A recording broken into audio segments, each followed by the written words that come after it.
I wanted to make this video because my article that I wrote for on Monday, the one that was the first article that I published in about 3 months or something, it's done very well. At least according to Medium, it's got something like 60,000 views in about 4 or 5 days. A lot of people have talked about it. A lot of people have read it. A lot of people have commented on it. That tweet's gotten a lot of likes and stuff like that. So I wanted to talk a little bit about it and do some Q&A here.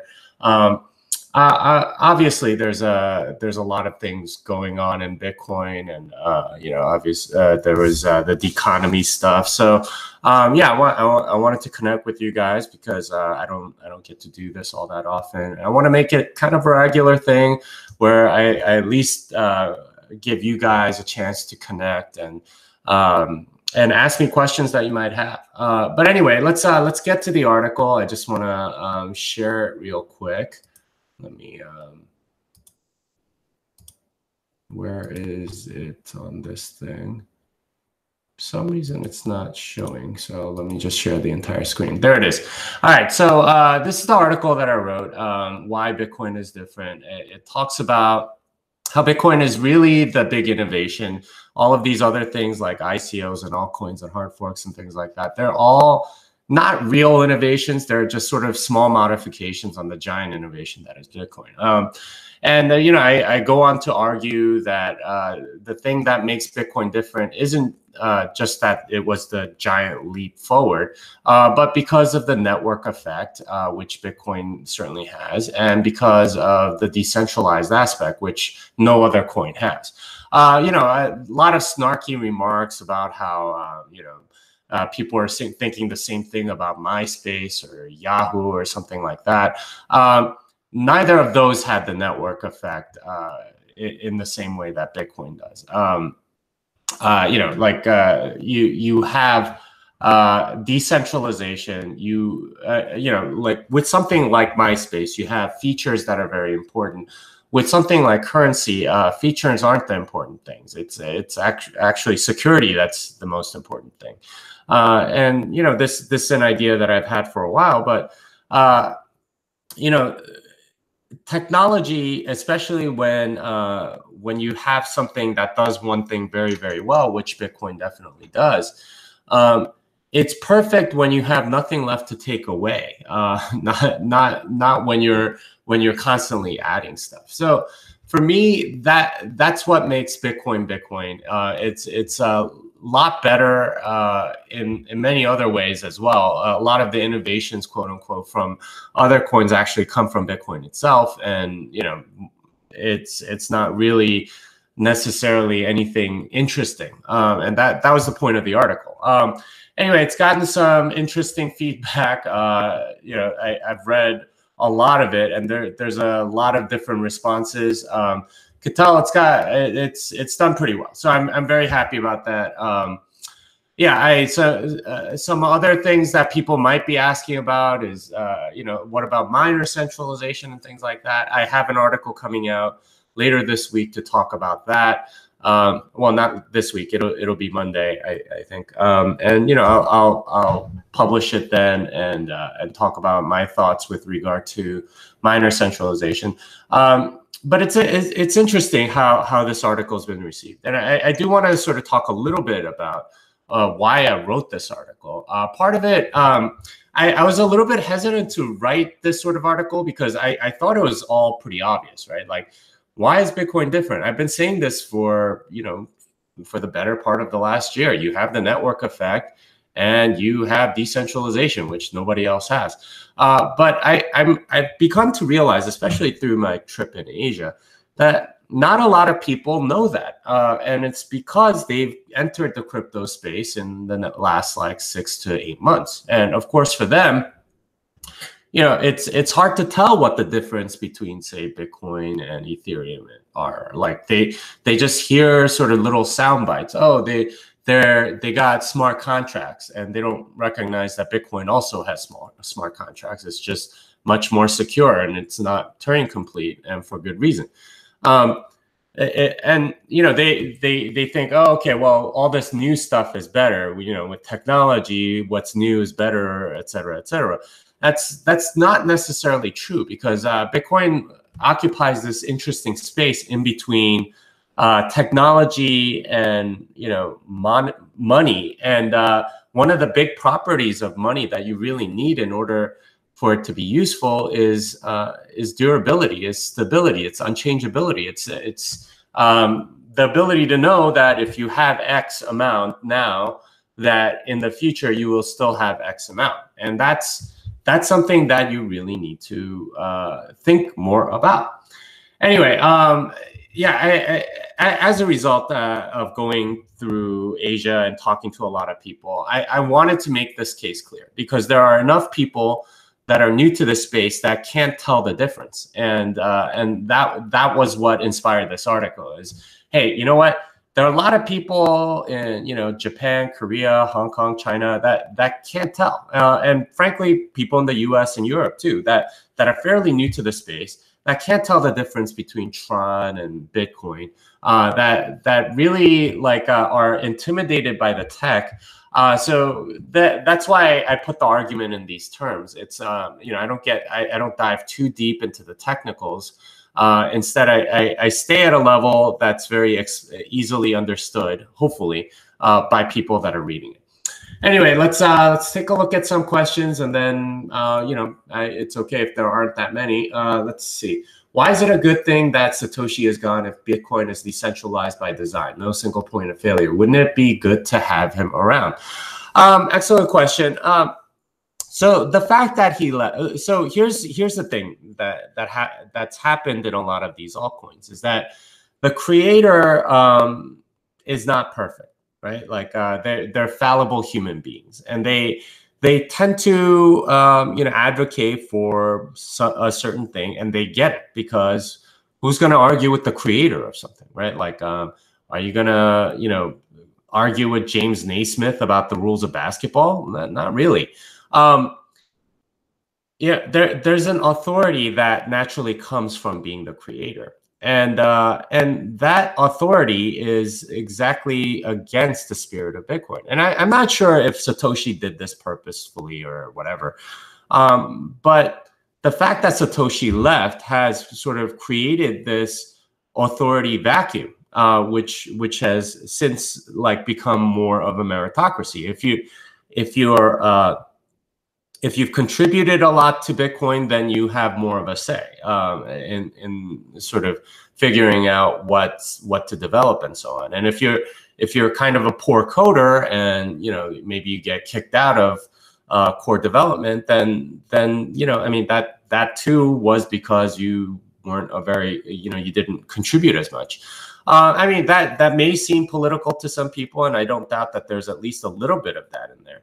But the fact of the matter is, if there was a creator of Bitcoin around, then that person just sort of settles all the disputes. Now, that may sound good in theory, but I actually like the fact that we have to fight and think and force everyone to really understand what's going on, and have people opine on sort of all of the different second, third, fourth order effects of a particular technical decision. And in lieu of sort of implementing some of these things, when you don't have consensus, you stick with the status quo.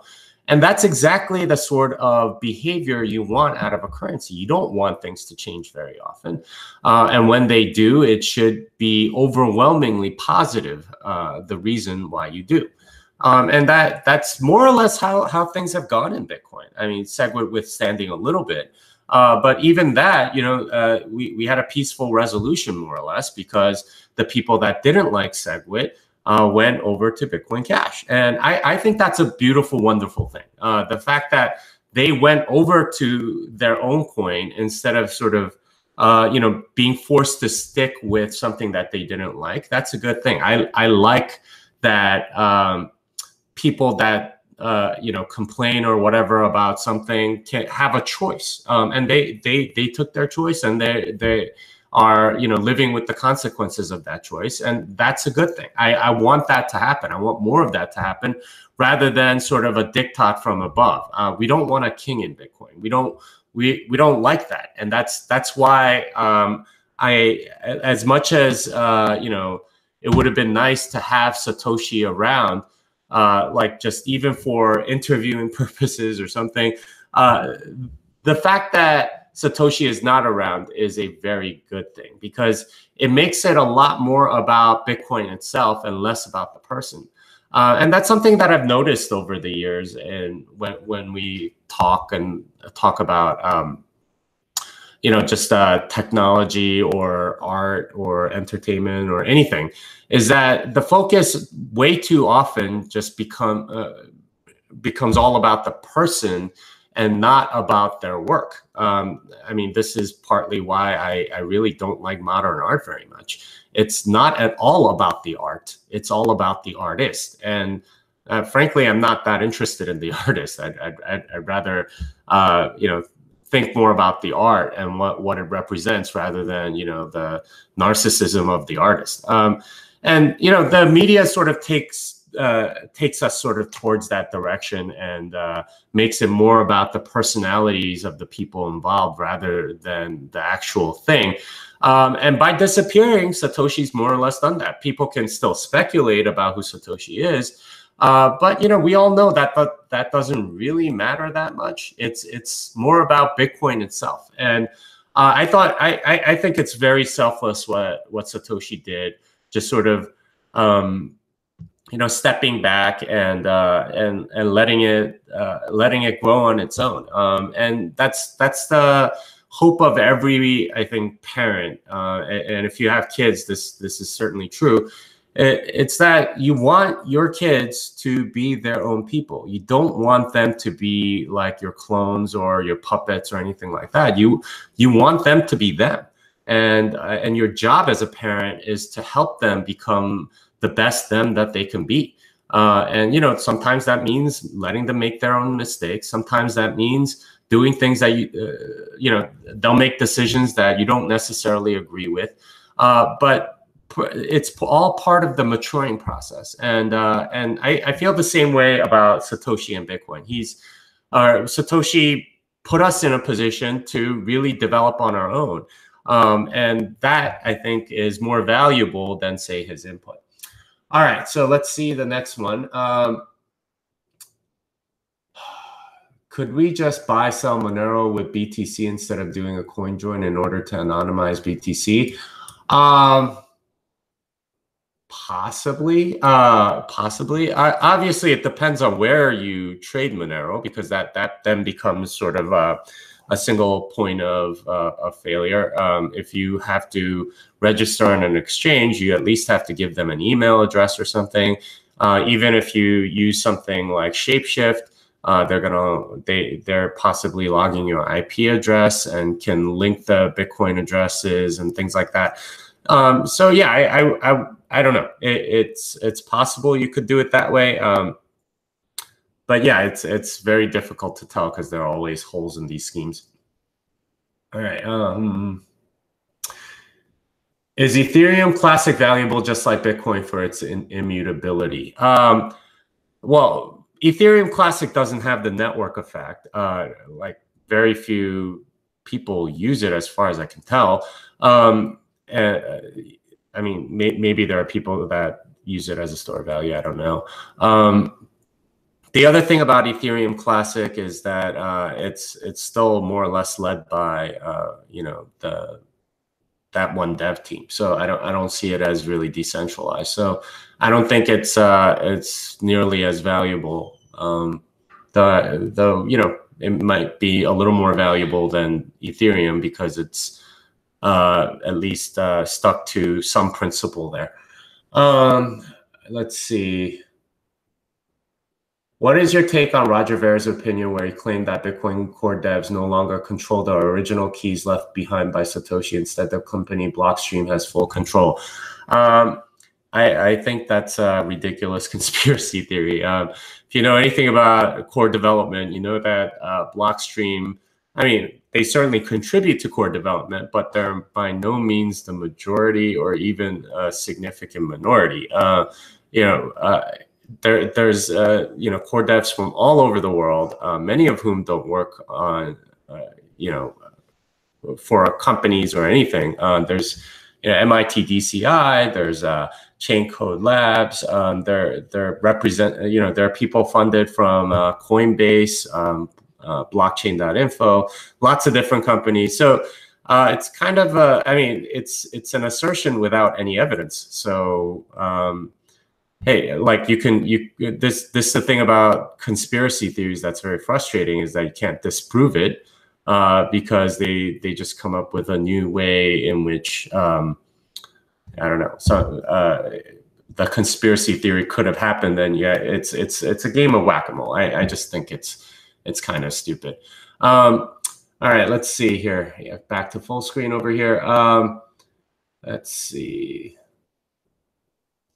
Thoughts on illegal data being permanently stored on the blockchain. This is obviously referring to the child porn stuff. Apparently, there's like a link to it in the blockchain or something like that.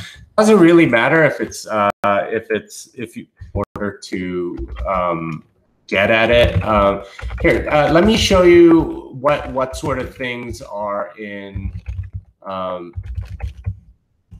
the blockchain. I answered this question a few years ago. Whitepaper blockchain. Yeah. All right. So let me show you guys this thing. This is a question from Stack Overflow. All right. So I answered this question a few years ago. It's how is the white paper decoded from the blockchain? It's a transaction with about 1,000 M of n multi-sig outputs, and I answered this. Yeah, it's a fun little puzzle. I wrote this script down here that you can run if you're running a full node. You can run this full but not pruned node. What you can do is run this Python script, and the output will be bitcoin.pdf. And it's literally the PDF version of the white paper encoded in a transaction. It's kind of ridiculous that you can do that. This is why bare multisig isn't really used anymore. But there are sort of instances where you can sort of embed data without anyone really knowing. And this is just one of many ways in which you can do that. Is that really valuable to Bitcoin? I don't think so. I think it's sort of like an abusive use of the blockchain, and actually having some fees can deter this sort of attack. And I mean, like this especially sucks because you have to keep around 1,000 UTXOs that are unspendable. Like those public keys are not real public keys. They're just sort of random 64-byte chunks out of the Bitcoin PDF. So, I like that. It sucks that you have to, even as a pruned node, you have to keep that UTXO around because those UTXOs around because you have no idea if it's valid or not. We do because this is like a big. We know it concatenates to Bitcoin.pdf, but according to the rules, you have to keep those UTXOs around. So it's like memory intensive. It takes up space on the blockchain. You have to like validate it all when it comes. So it's kind of an abuse of a public good, in my opinion. Is there a way to solve it? No. I mean, the only thing that can really solve it is the market, and that's by having some fees or having some cost or some skin in the game. And this, unfortunately, is not so simple. Anyway, this is the Stack Exchange. Yeah, it says, how is the white paper decoded? Here, let me make it a little bit bigger. And you can see that I answered this. Here's the script that you can run, and you get bitcoin.pdf. Anyway, that it's an interesting thing. You guys should take a look at it if you're interested in that sort of thing, and you're kind of a nerd like me. All right, let's see.